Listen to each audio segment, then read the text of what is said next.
Hello everyone. तो हमारी polity की जो सीरीज चल रही है उसमें हमारा जो नेक्स्ट लेक्चर है आज का वो है प्रेम्बल, जिसको हिंदी में कहते हैं प्रस्तावना या उद्देशिका। तो बेसिकली प्रेम्बल है क्या, यहाँ से हम स्टार्ट करते हैं। तो प्रेम्बल कुछ नहीं है, एक छोटा सा डॉक्यूमेंट है जो जिसमें हमारा पूरा जो कॉन्स्टिट्यूशन है वो समाया हुआ है। या एक तरीके से आप किताब पढ़ते हो उसका आगे इंडेक्स लिखा होता है और आपको पता होता है कि इसमें क्या क्या, वैसे ही कॉन्स्टिट्यूशन का जो इंडेक्स है या कॉन्स्टिट्यूशन की कुछ लोगों ने इसको की कहा है और पालकी वाला जी ने इसको कॉन्स्टिट्यूशन का आइडेंटिटी कार्ड कहा है। ऐसे तो इसमें हमको आइडिया लगता है कि हमारा संविधान जो हमारा इंडियन कॉन्स्टिट्यूशन है वो बेसिकली किस चीज़ की बात करता है, उसमें क्या क्या समाया हुआ है, और ये एक फ़िलोसॉफिकल एस्पेक्ट को भी कवर करता है हमारे संविधान की। ठीक है, तो हम इस लेक्चर को शुरू करते हैं। ये हिंदी और इंग्लिश दोनों में होगा।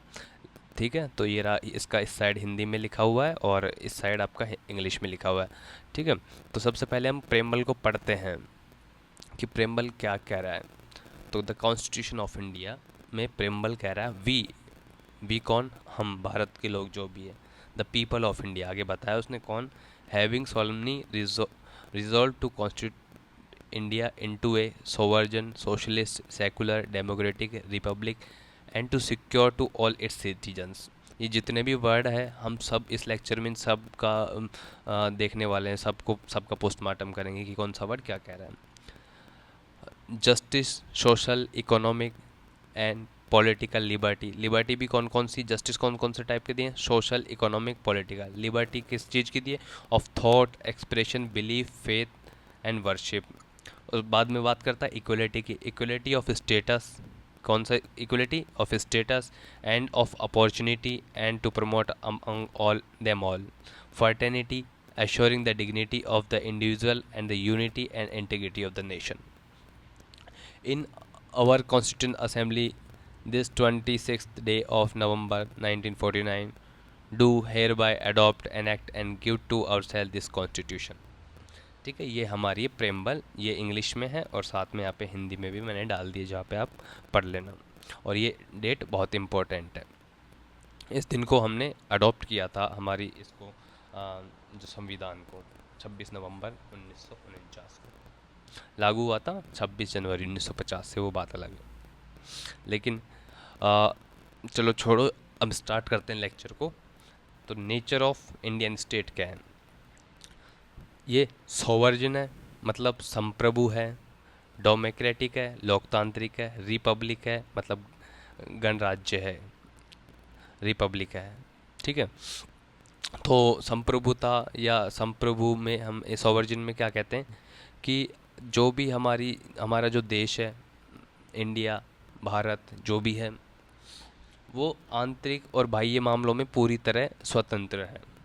हमारे ऊपर किसी का दबाव नहीं है, हम किसी के इन्फ्लुएंस में आके काम नहीं करेंगे, हम अपने डिसीजंस खुद लेंगे, ये कहता है सोवर्जन कॉन्सेप्ट। तो इसमें कह रहा है independent state free in internal external affairs, no dominion of other nation, हम किसी का डोमिनियन नहीं है मतलब हमारे ऊपर किसी का प्रभुत्व नहीं है। यूएन, संयुक्त राष्ट्र संघ मतलब यूनाइटेड नेशन, और commonwealth membership has no effect on India sovereignty. जो संयुक्त राष्ट्र संघ की और कॉमनवेल्थ की जो सदस्यता हमने ले रखी है उसमें भारत की संप्रभुता पर कोई प्रभाव नहीं पड़ेगा। ठीक है, हम स्वतंत्र है अपने डिसीजंस लेने के लिए। डेमोक्रेटिक लोकतांत्रिक क्या कहता है कि अप्रत्यक्ष लोकतंत्र, प्रतिनिधि संसदीय लोकतंत्र मतलब indirect democracy, representative parliamentary democracy है। सम मैनिफेस्टेशन मतलब कुछ अभिव्यक्तियाँ। यूनिवर्सल एडल्ट फ्रेंचाइजी मतलब सार्वभौमिक वयस्क मताधिकार, सभी को वोट डालने का अधिकार है। और पीरियडिक इलेक्शंस और जो रेगुलर इंटरवल्स पे चुनाव होते रहेंगे। ठीक है, और पॉलिटिकल, सोशल और इकोनॉमिक डेमोक्रेसी हमको मिली हुई है। रिपब्लिक जो गणराज्य है वो क्या कहता है, इसमें डेमोक्रेटिक पॉलिटी के दो टाइप होते हैं, एक मोनार्की और रिपब्लिक होता है। मोनार्की होता है हेड ऑफ स्टेट, जैसे कि वंशानुगत होता है, हेरिडेटरी होता है, जैसे कि ब्रिटेन में क्वीन हो गया, उसका जो परिवार है उसका वही हेड ऑफ द स्टेट बनता है। रिपब्लिक में क्या होता है, इलेक्टेड, डायरेक्टली और इनडायरेक्टली इलेक्टेड होता है। वो उसका हेड होता है किसी भी कंट्री का या देश का, स्टेट का, वो जो भी है। और ठीक है, तो रिपब्लिक का मतलब इतना ही काफ़ी है। और जो absence of any privilege class, मतलब कोई एक विशेष वर्ग नहीं होगा जिसको कोई अलग से विशेष अधिकार दे रखे हो, ऐसा कोई क्लास नहीं एग्जिस्ट नहीं करेगा। ऑब्जेक्टिव ऑफ इंडियन कॉन्स्टिट्यूशन, भारतीय संविधान के क्या उद्देश्य हैं? इसमें हमने देखो जस्टिस के 3 फॉर्म्स ले रखे हैं, जो कहाँ से लेके हैं? रशियन रेवोल्यूशन, रूस की जो क्रांति है उससे लिए थे। पहला कौन सा? सोशल जस्टिस, इकोनॉमिक जस्टिस और पॉलिटिकल जस्टिस। और सोशल और इकोनॉमिक को मिला के डिस्ट्रीब्यूटिव जस्टिस कह देते हैं। ठीक है, तो सोशल जस्टिस क्या कहता है कि जो सभी जो नागरिक होंगे, ऑल सिटीजन्स होंगे, उनके साथ कोई भी डिस्क्रिमिनेशन नहीं किया जाएगा, कोई भेदभाव नहीं किया जाएगा, सभी को इक्वल माना जाएगा। फ़र्क नहीं पड़ता कि उनकी कास्ट क्या, उनका रिलीजन क्या है, उससे कोई फ़र्क नहीं पड़ता। इकोनॉमिक का मतलब eliminating inequalities in wealth, economic and property, जो भी धन, आय और संपत्ति में जो असमानता है उनको समाप्त करना है। ठीक है। और पॉलिटिकल में all citizens have equal political rights, जो सभी सिटीजन्स हैं उनको बराबर पॉलिटिकल राइट्स मिले हुए हैं। Equal access to all political offices and equal voice in government. ठीक है, आपको ये क्लियर होगा। तीसरी आगे की चीज़ हम देखते हैं। हिंदी कहाँ से कहाँ तक? हाँ, ये रहा। स्वतंत्रता, समानता और बंधुत्व, लिबर्टी, इक्वलिटी, फर्टेनिटी। इसका मतलब क्या है? जो भी स्वतंत्रता है, समानता है, बंधुत्व है, इनका मतलब हम आगे डिस्कस करेंगे, लेकिन ये तीनों एक दूसरे के पूरक है। और ये कहाँ से लिया? फ्रेंच रेवोल्यूशन से लिया है। Union of trinity, one can not be divorced from the other two, एक को अन्य दो से अलग नहीं किया जा सकता। इसका मतलब क्या है? अगर लिबर्टी नहीं है आपके पास तो इक्वलिटी और फर्टर्निटी भी नहीं मिलेगी। ये तीनों एक दूसरे के पूरक, अगर एक भी गायब हो तो दोनों ही नहीं, दोनों की प्राप्ति नहीं कर पाएंगे। अगर इक्वलिटी गायब है तो लिबर्टी और फर्टिनिटी का कोई मतलब नहीं रह जाएगा, और फर्टिनिटी गायब है तो लिबर्टी और इक्वलिटी का कोई मतलब नहीं रह जाएगा। लिबर्टी से हमारे यहाँ पे क्या मतलब है? Absence of restrain on activities of individual, व्यक्तियों की गतिविधियों पर रोक का अभाव। ठीक है, व्यक्ति की जो भी गतिविधि हो रहे उन पे रोक नहीं लगाए जाएंगे। कुछ के कुछ सीमाओं के साथ रहेगा, लेकिन जो भी अच्छी चीज़ें हैं उन पे कोई रोक नहीं लगाया जाएगा। Providing opportunities for development of individual personalities, जो व्यक्ति को खुद का विकास करने का अवसर दिया जाएगा। लिबर्टी ऑफ थॉट, थॉट की लिबर्टी रहेगी, एक्सप्रेशन की रहेगी, बिलीफ की रहेगी, फेथ एंड वर्शिप की रहेगी, पूजा और आस्था की स्वतंत्रता रहेगी। अगला पॉइंट, ये इंपॉर्टेंट पॉइंट है, यहाँ से एक सेकेंड, ये इंपॉर्टेंट पॉइंट है, यहाँ से क्वेश्चन घुमा दिया जाता है लिबर्टी में। Not absolute but qualified liberty, इसका मतलब with limitations mention in constitution में, जो मेंशन कर रखा है। मतलब ये कि आपको अगर एक्सप्रेशन का अधिकार दे रखा है, इसका मतलब ये तो नहीं कि आप किसी को भी गाली दो, आप किसी को गाली नहीं दे सकते, तो कुछ लिमिटेशंस के साथ ये रहेगा, ये एब्सोल्यूट नहीं है, क्वालिफाइड है। इक्वलिटी का मतलब क्या है? Absence of special privileges to any section, किसी को भी विशेष अधिकार नहीं मिलेंगे, सब बराबर रहेंगे। Provision of adequate opportunities for all individuals without discrimination, बिना भेदभाव के सबको समान जो अपॉर्चुनिटीज़ है वो मिलेगी। Equality of status and opportunity, इसका मतलब है पूर्ण स्वतंत्रता नहीं होगी। स्थिति, अरे यार कौन सा वाला पढ़ रहे हैं? इक्वलिटी वाला, हिंदी में क्या कहेंगे इसको? स्थिति और अवसर की समानता रहेगी, सभी को बराबर अपॉर्चुनिटीज़ प्रोवाइड की जाएगी। किसी के साथ ऐसा नहीं किया जाएगा कि तुम इस धर्म के हो तो तुमको ये ज़्यादा मिलेगा, या तुम इस धर्म के तो तुमको ये कम मिलेगा। 3 dimensions of equality, civic, political, economic, जो जैसे नागरिक, समानता के 3 आयाम रहेंगे। जैसे नागरिक होगा, उसको राजनीतिक जो अधिकार रहेंगे, आर्थिक अधिकार रहेंगे। जैसे कि नागरिक को अनुच्छेद 14 से 18 जाता है। अभी नागरिक स्पेसिफिक क्यों लिखा है? क्योंकि जैसे कुछ आर्टिकल्स है वो फॉरेनर्स को नहीं मिलते हैं। आप बता सकते हो कौन कौन से आर्टिकल्स हैं? तो मैं बता देता हूँ। एक तो 15, 16, 19, 29 और 30। ये जो आर्टिकल्स में जो राइट्स मिले हुए हैं वो सिर्फ इंडियंस को, जो सिटीजन्स हैं, जो नागरिक है, उन्हीं को मिला हुआ है, फॉरेनर्स को नहीं है। ठीक है, और डिटेल में हम थोड़ा देखते हैं। जैसे कि आर्टिकल 14 से 18 आपको पता है फंडामेंटल राइट्स है इसमें। आर्टिकल 325 क्या कहता है? No person is to be declared ineligible for inclusion in electoral rolls on grounds of, in grounds पे उसको वोट डालने से या मतदाता सूची से बाहर नहीं किया जाएगा। रिलीजन क्या है उसका, रेस क्या है, कास्ट क्या है, सेक्स क्या है, उससे उसको बाहर नहीं किया जाएगा। 326 क्या कहता है? ये एडल्ट सफरेज की बात करता है, मतलब वयस्क मताधिकार की बात करता है। और आपको पता है 39 क्या डीपीएसपी वाले में पढ़ेंगे, डीपीएसपी वाले में हम पढ़ेंगे जैसे 39 में भी सब क्लोज अच्छे है। कौन कौन से? ए, बी, सी, डी, ई, एफ को हटा दिया था। कब हटाया था? 1976 में हटा दिया था, जो 42nd अमेंडमेंट हुआ था उसमें इसको हटा दिया था। एफ नहीं है, अब सीधा जी है, मतलब एफ के अलावा ए, बी, सी, डी, ई और जी है। ठीक है, तो हम इसको डिटेल में पढ़ेंगे। बेसिकली क्या आर्टिकल 39 डीपीएसपी में क्या कहता है? ये कहता है कि सरकार जो भी नीतियाँ बनाएगी ना, वो सभी को ध्यान में रखते हुए सभी के कल्याण के लिए बनाएगी, सभी के वेलफेयर के लिए बनाएगी। तो हम डीपीएसपी पढ़ेंगे तब डिटेल में पढ़ेंगे सारा। और हमारा ईपीएफओ के सिलेबस के लिए डीपीएसपी बहुत इंपॉर्टेंट है। सबसे ज़्यादा इंपॉर्टेंट कुछ है अगर पॉलिटी में तो वो डीपीएसपी है, जिसमें लोगों की भलाई के बारे में बात कर रखी है। ठीक है, तो आगे देखो, फर्टेनिटी मतलब बंधुत्व। फर्टेनिटी मतलब बंधुत्व। इसमें क्या कहता है कि भाईचारे की भावना होगी और एकल नागरिकता होगी, सद्भावना और भाईचारा बढ़ाने का मौलिक कर्तव्य है सबका। व्यक्ति की जो गरिमा और राष्ट्र की एकता और अखंडता सुनिश्चित करनी है, मतलब ensure dignity of individual and unity and integrity of nation. अब बात करते हैं सबसे इम्पोर्टेंट चीज़ पे कि भाई, is preamble A part of constitution? क्या प्रस्तावना संविधान का भाग है? हाँ है, बिल्कुल है, लेकिन कुछ कंडीशंस है। कंडीशंस क्या है कि जो लेजिस्लेचर है उस पर लिमिटेशंस नहीं लगाता, उसकी पावर्स पे लिमिटेशंस लगाने का ये कोई सोर्स नहीं है। और नॉन जस्टिबल है, मतलब इसको न्यायालय में लागू नहीं किया जा सकता। ये नहीं कि आप इसको लेके न्यायालय में पहुंच जाओ, इसमें जो भी मेंशन है उसके कुछ चीज़ का आपका वायलेशन हो और आप उसको सीधा न्यायालय में चले जाओ, ठीक, नॉन जस्टिसेबल है। और ये लेजिस्लेचर की जो पावर्स है उनको लिमिट नहीं करता है। अब कुछ केस हुए थे जिनमें इनको बोला था कि पार्ट है कि नहीं संविधान का। तो जैसे पहला केस हुआ था बेरुबारी यूनियन केस 1960 में हुआ था, तो इसमें मना कर दिया था कि ये नहीं, जो प्रस्तावना है प्रेमबल है वो कॉन्स्टिट्यूशन का पार्ट नहीं है। उसके बाद केशवानंद भारती केस आया 1973 में, तो जो डिसीजन था उसको चेंज किया और कहा कि हाँ पार्ट है। LIC of India versus union, union versus LIC of India में का जो 1995 का केस आया था, उसमें कहा था कि हाँ भाई पार्ट है इंडियन कॉन्स्टिट्यूशन का। इस प्रेमबल अमेंडेबल? क्या प्रस्तावना को संशोधित किया जा सकता है, बदला जा सकता है? तो केशवानंद भारती केस में कहा था कि हाँ बदला जा सकता है, can be amended under article 368।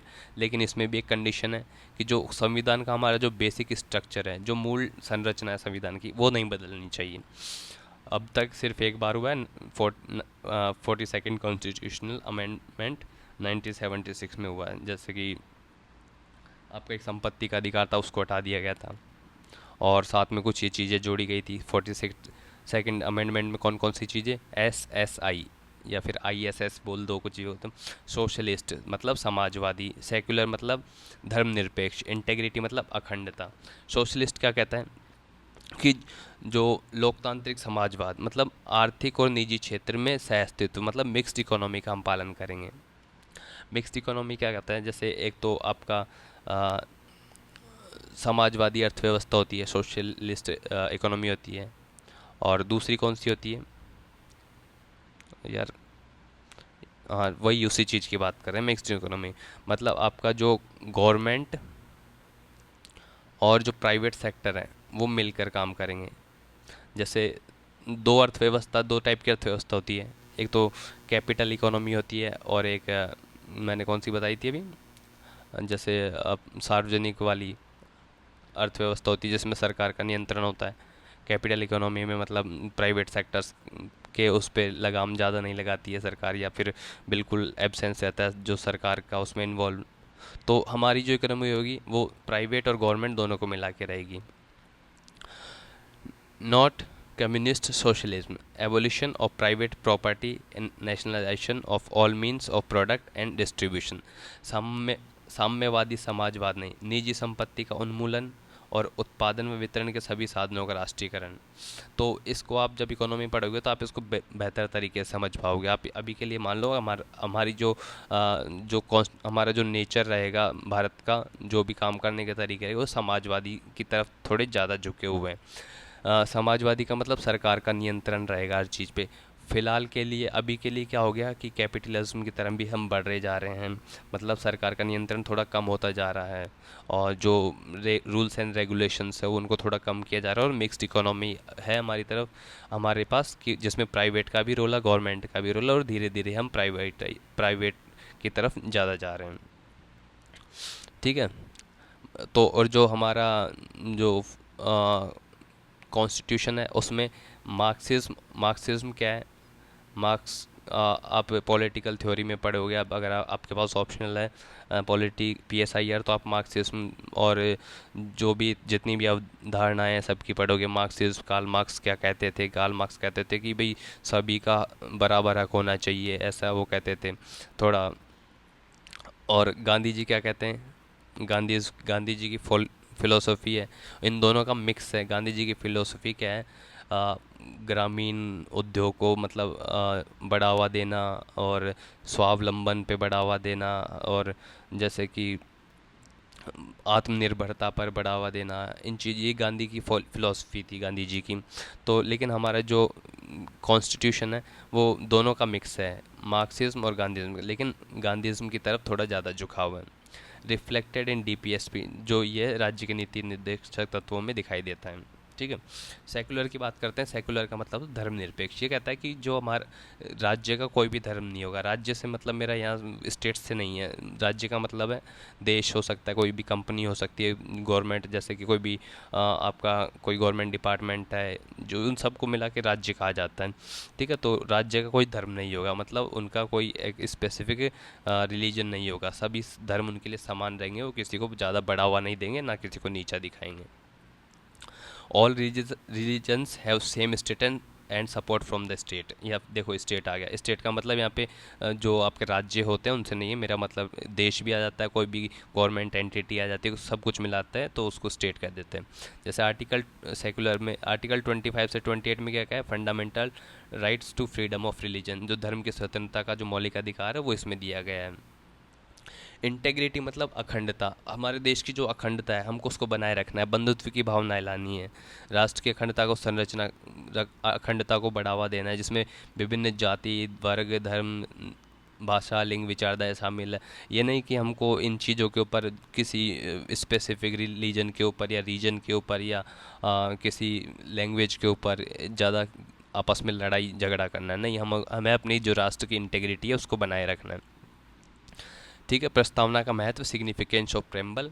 तो ये क्या कहता है कि जो संविधान की जो प्रस्तावना है, वो हमारी ये संविधान की आत्मा है या उसका सार है। इसमें जो हमारा फिलोसॉफिकल, संविधान का जो फिलोसॉफिकल और फंडामेंटल एस्पेक्ट है वो दिखाई देते हैं। Contents grand and noble vision of constitutional assembly, जो हमारी कॉन्स्टिट्यूशन असेंबली थी उसकी जो क्लियर विजन था वो इस चीज़ में दिखाई देता है, किसमें? इसमें प्रेम्बल में। और साथ में जो अरे यार, बैटरी लो। अमेरिका स्वतंत्रता की घोषणा से समानता, जो रिजेंबल आया था, डिक्लेरेशन ऑफ इंडिपेंडेंस आया था, उससे समानता है हमारी थोड़ी। इस पॉइंट को आप हटाओ, ये आपके वैसे काम का नहीं है, इसमें फिर बहुत डीप घुसना पड़ेगा अभी, तो इसको अभी छोड़ो। बेस्ड ऑन ऑब्जेक्टिव रेजुलेशन, हमने पिछले लेक्चर में ऑब्जेक्टिव रेजुलेशन पूरा पढ़ा था, जो कि पंडित जवाहरलाल नेहरू ने दिसंबर 1946 में दिया था। तो ये उस पर बेस्ड है, उद्देश्य का प्रस्ताव जो हमारे प्रेम्बल उस पर बेस्ड है। सम रिलेटेड फैक्ट्स, कुछ संबंधित तथ्य देखते हैं। यहाँ से UPSC में सीधा सीधा सवाल पूछा था एक बार कि 26 जनवरी 1950 का भारत का स्टेटस क्या था? तो उसको देखो। टिल इंडियन इंडिपेंडेंस एक्ट 1947, 47 का जो एक्ट था, स्वतंत्रता अधिनियम, तो इंडिया वॉज डिपेंडेंसी कॉलोनी था ऑफ किसका? ब्रिटिश एम्पायर का। इस एक्ट तक जो इंडिया था वो ब्रिटिश कॉलोनी का के ऊपर आश्रित था, या उसकी कॉलोनी था। कॉलोनी आप जानते हो, उपनिवेश था। जब 15 अगस्त 1947 को जब हम आज़ाद हुए, और 26 जनवरी 1950 जब हमने हमारा संविधान लागू किया, उसके बीच में इंडिया का स्टेटस क्या था? इंडिया का जो पॉलिटिकल स्टेटस था वो डोमिनियन था in British Commonwealth of Nations. और जो 26 जनवरी 1950 के बाद हम अपने आप को सोवर्जन रिपब्लिक घोषित कर दिया था। मतलब सोवर्जन था, रिपब्लिक था। और जो पाकिस्तान था वो ब्रिटिश डोमिनियन में ही रहा 1956 तक। अब two types of democracy, direct and indirect. जो लोकतंत्र है उसके दो प्रकार होते हैं, एक तो डायरेक्ट डेमोक्रेसी होती है और एक इनडायरेक्ट डेमोक्रेसी। हिंदी में कहे तो प्रत्यक्ष लोकतंत्र और अप्रत्यक्ष लोकतंत्र। प्रत्यक्ष लोकतंत्र क्या कहता है कि इससे जो सीधी जितनी भी शक्ति रहेगी वो जनता में निहित रहेगी। उदाहरण के लिए जैसे स्विट्ज़रलैंड। अब स्विट्ज़रलैंड में क्या होता है, हम इसके 4 डिवाइसेस इसमें डिस्कस करते हैं। जैसे रेफरेंडम हो गया, रिकॉल हो गया, इनिशिएटिव हो गया और प्लेबिसाइट हो गया, मतलब जनमत संग्रह हो गया। रेफरेंडम क्या कहता है, जनमत संग्रह, कि जो भी कोई अगर कानून पारित होता है तो उसमें जो लोग हैं, सिटीजन्स है उस कंट्री के, उनसे उनका जो वोट, उनको बोला जाता है कि तुम इस पे वोट करो कि ये जो हम कानून ला रहे हैं वो सही है या गलत है, हमें इसको लागू करना चाहिए या नहीं करना चाहिए। रिकॉल का मतलब होता है voters remove representative before expiry of term if duty is not discharged properly। अगर कोई ऑफिसर है या रिप्रेजेंटेटिव है, उसको उसके कार्य खत्म, उसकी जो उसका टर्म है, कार्यकाल है, उससे पहले हटाया जा सकता है अगर वो अपने काम को ठीक से नहीं कर रहा। तो इनिशिएटिव का मतलब है पहल, जनता विधायक में प्रस्तावित विधेयक ला सकती है। जैसे कोई इम्पोर्टेंट मुद्दा है, मैं डायरेक्ट डेमोक्रेसी की बात कर रहा हूँ, हमारे इंडिया में होता है नहीं, वो बाद में डिस्कस करेंगे। पहले मैं बात कर रहा हूँ कि इनिशिएटिव का मतलब क्या होता है, पहल क्या होता है। जनता विधायक में प्रस्तावित विधायक ला सकती है। इसका मतलब मैं समझाऊँ तो मान लो कोई एक इम्पोर्टेंट इशू चल रहा है, अब इस पे सरकार कानून नहीं बना रही है, कुछ भी बात नहीं चल रही है। अब इसमें क्या होगा कि जनता डायरेक्ट इसको प्रस्ताव डाल सकती है संसद में, पार्लियामेंट में, कि भाई इस चीज़ के ऊपर तुम गौर करो और इस पे कानून बनाओ। तो ये होता है इनिशिएटिव, जनता इसमें पहल करती है, मतलब अगर कोई सरकार ध्यान नहीं दे रही है तो। प्लेबिसाइट का मतलब होता है जनमत, जो कोई भी सार्वजनिक मुद्दा है उस पर राय लेते हैं कि अगर आपके जनमत का मतलब लोगों की राय लेना होता है। जैसे कोई कानून बनने वाला है तो उसके पॉजिटिव्स और नेगेटिव्स लोगों से पूछे जाएंगे कि आप इसके बारे में क्या सोचते हो। ये रेफरेंडम का मतलब तो ये कि कानून बता दिया कि ये कानून है और फिर जनता के बीच में लाया जाएगा कि अब इसको लागू करें कि ना करें। तो उसमें उनसे उसका वोट करवाया जाएगा। और प्लेबिसाइट, इसमें थोड़ा अंतर ये है कि कोई कानून लेके आ रहे हैं और उस पर राय लेंगे कि आपका इसके बारे में क्या सोचना है, आपका इसके बारे में क्या पॉजिटिव्स है, क्या नेगेटिव्स है, उसमें जनता अपने मत बताएगी। तो जैसे स्विट्ज़रलैंड है, स्विट्ज़रलैंड में क्या है, डायरेक्ट होता है। कोई भी कानून लेके आ रहे हैं तो उसमें जनता से सीधा उस पर वोट कराया जाता है कि इसके लागू करना है कि नहीं करना है। और इनडायरेक्ट डेमोक्रेसी जैसे हमारे इंडिया में है। अब इंडिया की पॉपुलेशन इतनी है कि आप सबसे वोट कराने बैठोगे तो वो, किसी मुद्दे पे वोट कराने बैठोगे तो इतनी पॉपुलेशन है कि वोट कराते कराते वो मुद्दा ही ख़त्म हो जाएगा अपने आप वैसे ही। तो यह है इनडायरेक्ट डेमोक्रेसी। अब इसके भी दो प्रकार होते हैं, एक पार्लियामेंट्री फॉर्म होता है, एक प्रेसिडेंशियल फॉर्म होता है। और जो डायरेक्ट डेमोक्रेसी है उसको क्या कहते हैं, रिप्रेजेंटेटिव डेमोक्रेसी कहते हैं, मतलब प्रतिनिधिक लोकतंत्र भी कहते हैं। और इसके दो प्रकार होते हैं, एक पार्लियामेंट्री फॉर्म होती है, एक प्रेसिडेंशियल फॉर्म होती है। और आपका होमवर्क यही है कि आप इन दोनों के बीच क्या डिफरेंस है वो पता करके याद करेंगे और खुद के नोट्स में ऐड कर लेंगे। ठीक है, तो ये क्लास आई गेस काफ़ी लंबी हो गई है, तो इसको यहीं ख़त्म करते हैं। Thank you so much. जो हमारा नेक्स्ट लेक्चर रहेगा वो यूनियन एंड टेरिटरी वाला रहेगा, जो कॉन्स्टिट्यूशन में जो हमारा पार्ट 1 है उसको करेंगे। ठीक है, थैंक यू सो मच।